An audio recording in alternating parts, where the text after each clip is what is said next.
Alors dans cette session, on va voir ensemble comment utiliser Flexbox sur un tout nouveau projet. Alors ce que j'ai juste fait, c'est que j'ai simplement mis donc, du code HTML de base sur un nouveau projet. Alors voilà, c'est simplement donc un code relativement simple que vous devriez comprendre normalement. Et j'ai simplement donc ajouté deux styles différents à mon projet. Donc deux styles qui s'appellent base.css et un autre qui s'appelle style.css. Donc la différence entre les deux, c'est que base.css, c'est des règles que normalement vous n'avez pas y touché puisque c'est des règles de base que j'ai données. Et style.css, c'est là où vous allez mettre donc votre code. Donc dans base.css, je vais simplement y faire un petit tour pour vous montrer. Donc dans mon base.css, je mets le padding et le margin à 0 du body et du HTML.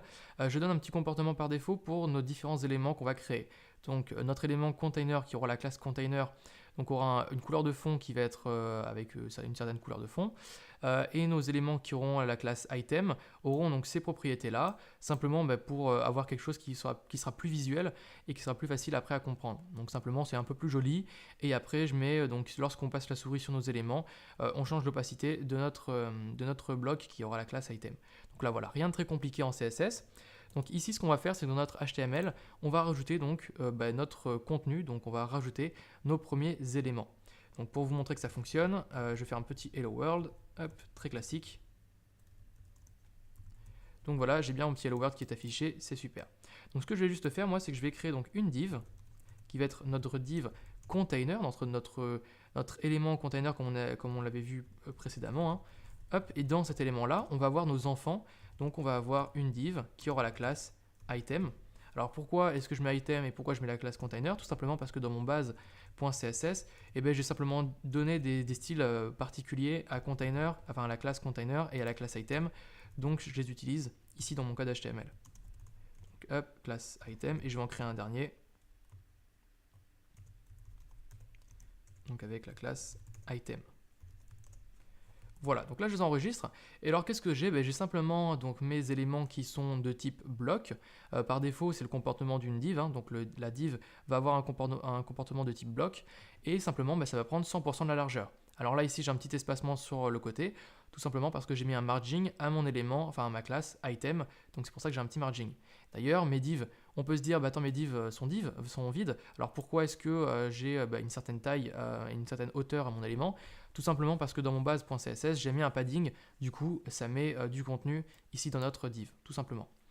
Donc ce qu'on va faire, c'est que maintenant, on va ajouter notre modèle de boîte Flexbox à notre container. Parce qu'on l'a vu, hein, notre modèle de boîte Flex, on doit le mettre à notre container. Ici, notre container, c'est notre div qui a la classe container. Donc là, très simple. Hein. Donc je vais sélectionner mon container et je vais lui mettre donc le type de modèle de boîte, donc en faisant display, de petits points flex. Et là, si j'enregistre, on voit que le comportement des boîtes est totalement différent. Là, on voit que mes boîtes ne sont plus donc les alignées les unes à la suite des autres verticalement, mais là, elles sont alignées donc horizontalement sur une même ligne. Ça, c'est le comportement par défaut de Flex. Et le deuxième comportement par défaut, c'est que nos éléments sont collés à gauche, c'est-à-dire qu'ils vont aller le plus à gauche possible. Donc après, on va voir comment faire pour que nos éléments aillent à droite, aillent au milieu, ou alors soit les uns en dessous des autres, au lieu d'être les uns à côté des autres, etc.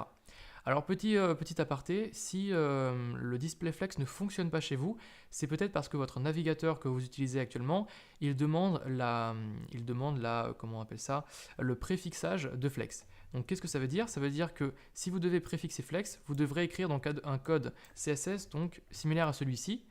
C'est-à-dire que par exemple, si vous utilisez une ancienne version de Mozilla, vous devez faire display de petits points, -moz, -box, etc. Si vous utilisez une ancienne version d'Internet Explorer, vous devrez faire donc -ms, -flexbox, pareil pour Google Chrome. Actuellement, Google Chrome, la version que j'utilise, est suffisamment récente et elle supporte le non-préfixage de flex, donc j'ai plus besoin, je ne suis pas obligé de le mettre, mais sachez que si vous en avez besoin, il faudra les mettre ici dans votre comportement. Tout simplement. Voilà. Donc là j'enregistre et on a vu donc le comportement par défaut. Donc maintenant moi ce que je vous conseille de faire, ce que je vous recommande de faire, c'est de télécharger en lien avec cette vidéo de cette session, vous allez avoir les sources de ce projet. Donc évidemment sans le container DisplayFlex. Ce que je vous invite à faire, c'est de vous l'approprier, donc de le télécharger, de l'ouvrir dans votre éditeur de texte, de vous l'approprier et d'ajouter donc votre première règle DisplayFlex pour voir le comportement, pour le tester réellement, pour voir comment est-ce que ça fonctionne. Et après, on va voir dans les prochaines sessions comment donc centrer, comment aligner à droite, etc. Comment vraiment utiliser toute la puissance de Flexbox.